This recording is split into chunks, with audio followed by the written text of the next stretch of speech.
What do big telcos do? They buy enormous big campaigns, radio, TV, the more the better. We didn't have that kind of money. We were all broke.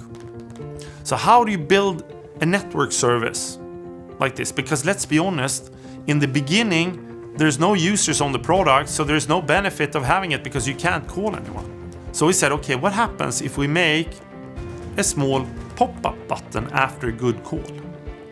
And in that pop-up button, it said, would you like to recommend this service?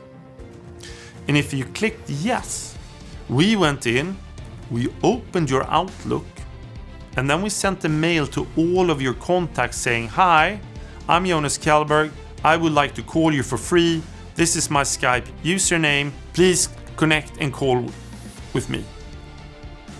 And can you imagine when companies like IKEA, HBC started using this product?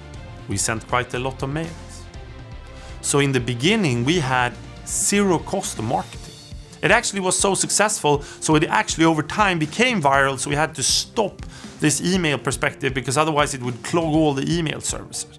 What would we need to do to be able to keep that promise? Because we could not act as a telco. We had all worked at a telco, so we needed to rethink all the parts and models of a telco player. So we said, let's do some benchmarking. A telco loves to invest in infrastructure. At Skype, we said, let's use the internet that you've already purchased from your internet provider.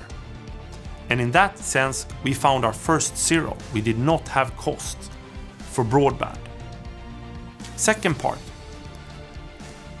a telco company loves to put out phones and have them call.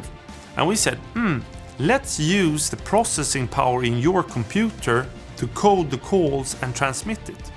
In that case, we didn't have to buy any Ericsson servers. We used the processing power in your computer to do the calls. We found another zero, so we had no cost for processing. Then a telco operator would rack a lot of servers around the globe to get good voice quality.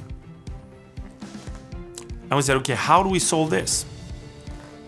But then with the Kazaa technology, they said, okay, maybe let's use the peer-to-peer technology and use your CPU power in every computer.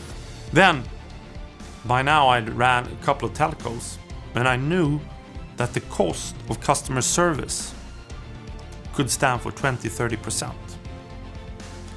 My challenge though was that most of my time when I called the customer service like Vodafone, I was happy, but after the call, I was super pissed and sad.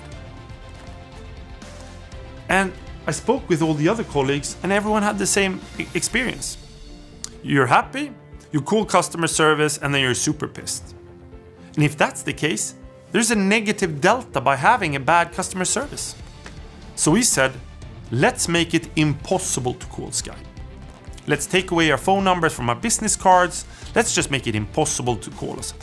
So I would say one of the most fundamental things in innovating in business model is actually innovating in zeros. Are you a game changer or are you an outperformer?